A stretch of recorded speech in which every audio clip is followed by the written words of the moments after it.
Semenov and manufactured by the Tula Arms Plant, along with the APS underwater rifle during the late 1960s. Beforehand, the only counterattack for frogmen up to this point was a knife, so there was a need for a specially designed underwater weapon for the Soviet Navy to effectively take on enemy frogmen or ocean predators. The SPP-1 was fielded in 1971 in the Soviet Union, finally giving its frogmen the ability to effectively shoot underwater. The overall length of the weapon is 9.6 inches or 244 millimeters, making it quite long, a necessity due to its unique features. The pistol has 4 smooth-bore barrels which were hinged to the frame of the gun like a shotgun. 4 cartridges are loaded into this chamber, and the firing pin rotates each pull of the trigger.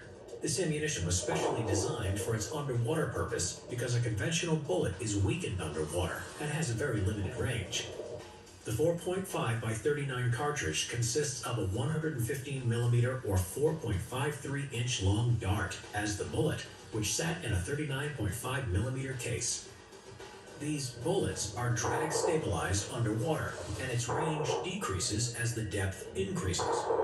At 5 meters or 16 feet deep, the effective range is around 17 meters or 56 feet. And if the frogman goes down to 20 meters or 66 feet deep, the range is 11 meters or 36 feet. At 40 meters or 131 feet deep, the range is just 6 meters or 20 feet. The SPP-1 can be fired above water, but this degrades the surface life severely, and without the stabilization of water, its range and accuracy is poor. These bullets can penetrate an enemy frogman's padded underwater suit or faceplate, and to speed up loading in combat or in dark environments, a clip that holds all 4 rounds was often used. The design of the trigger guard and safety are oversized so that the frogman's bulky gloves could operate it comfortably. When the pistol was upgraded to the SPP-1M in 1979, this trigger guard was scaled up even more, and a spring was added above the sear to improve the trigger pull. To survive the harsh salt water of the world's oceans, the pistol is constructed from plastic and non-corrosive metals that are specially coated. One of the key differences between the SPP-1 and NATO's underwater pistol, the HKP-11, was that it could be reloaded in the field, whereas the latter had to be sent back to the factory for reloading. The SPP-1 underwater pistol is still used today by Russian forces, and the Chinese also copied the design as the Type QSS-05 underwater pistol. The FP-45 Liberator. During World War II, the Allies made a lot of effort to support resistance fighters in occupied countries by delivering them all kinds of weapons and materials in order to set Europe ablaze. One of the most curious weapons made for such a purpose was the FP-45 Liberator pistol. The idea behind creating such a weapon was to arm potential insurgents in occupied Europe with stealth pistols that they could use against enemy soldiers, hence the name Liberator. It was intended for hundreds of thousands of these pistols to be dropped into Europe, so German soldiers would be looking over their shoulder, knowing that anyone could carry a small, concealable weapon. The pistol dimensions were minimal, with an overall length of 5.55 inches or 141 millimeters, and weighed only 1 pound or 0.45 kilograms, so it easily could be concealed in a pocket. Its intended purpose was for the resistance member to assassinate the enemy at close range, after which they would take his better suited weapon. The proximity of the target was of great importance, as the pistol barrel was smooth bore, so it did not allow shooting distances farther than 26 feet or 8 meters. In real conditions, the effective range was actually no more than 13 feet or 4 meters. The ammunition used for the FP-45 Liberator was the powerful 45 ACP, the same one used by the Colt M1911 pistol. At short distances, this round was quite effective, regardless of the smooth barrel. The US government had big plans for the FP-45 Liberator, so 1 million of them were made. This job was given to the GMC Guy. I believe in Oregon. Guy DeLamp factory in Anderson, Indiana. In order to cover up the real purpose of the weapon, it was designated as the Flare Projector Caliber 45. The production of the pistol was quite simple and cheap. In just 11 weeks, until August 1942, 300 workers made 1 million pistols. The Liberator consisted of only 23 steel parts, and the production price per pistol was cheap at $2.40, giving it the nickname of the Woolworth pistol. Liberators were delivered in card boxes along with 10 .45 caliber rounds, a wooden dowel, and a comic book-like instruction manual.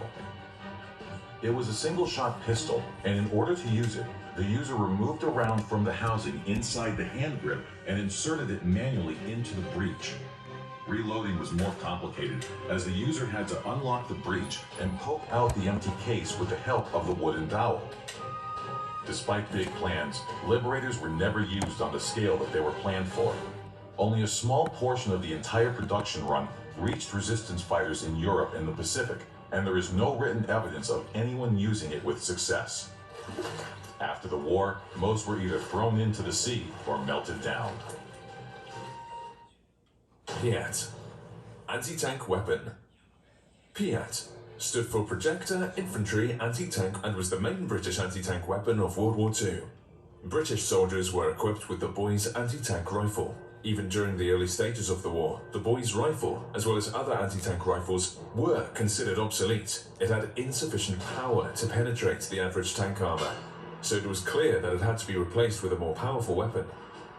The idea of the first British portable anti-tank weapon was brought up by Lieutenant Colonel Stuart Blacker.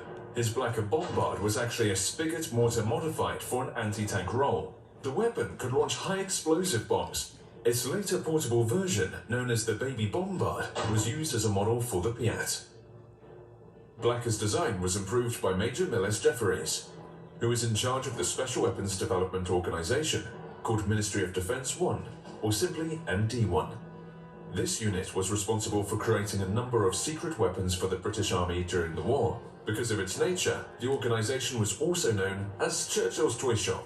Major Jefferies adopted the bombard to be carried and operated by one soldier.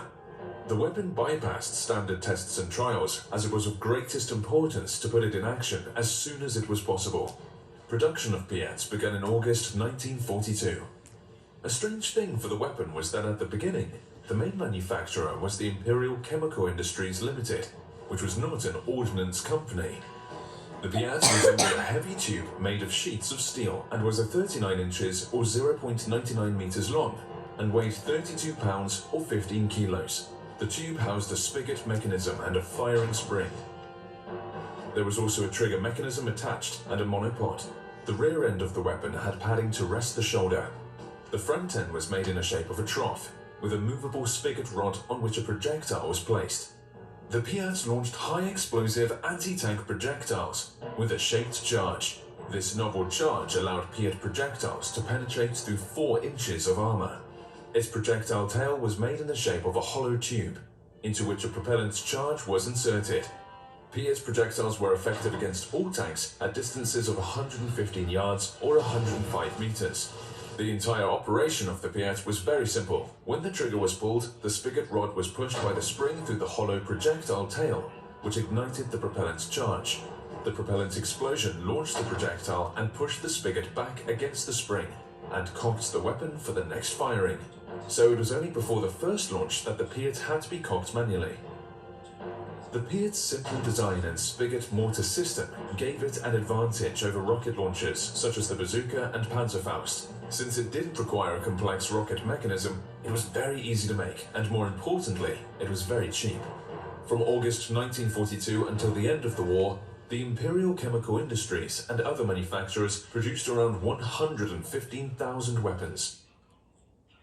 New Nike now. Find your Nike at DSW. UMGC gave me the ability to succeed again. They allowed me to understand weapons. Another advantage the PIAT had was its ability to launch high explosive grenades and smoke grenades.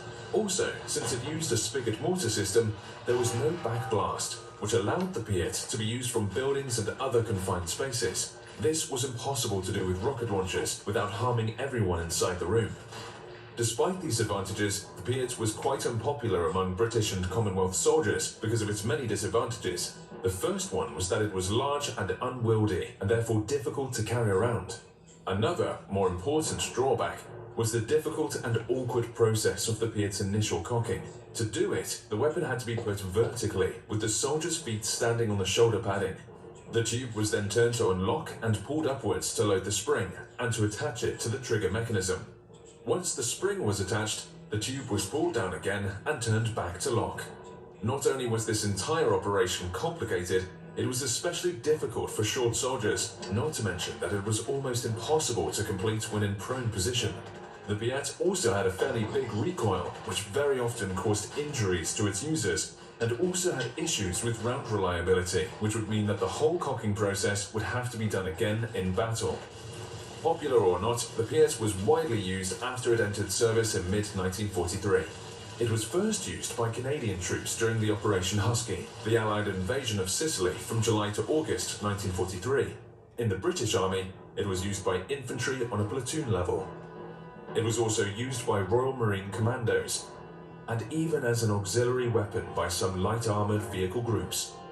The British deployed the weapon in other armies and resistant movements in occupied Europe. The Piat was used by Red Army and Free French troops, and also by Greek, Polish, and Yugoslav resistance fighters. After the war ended, the need for the Piat was reduced. It was gradually withdrawn from service until the early 1950s, when it was replaced in the British Army by the American M20 Super Bazooka. Periscope rifles, weird tech, World War I.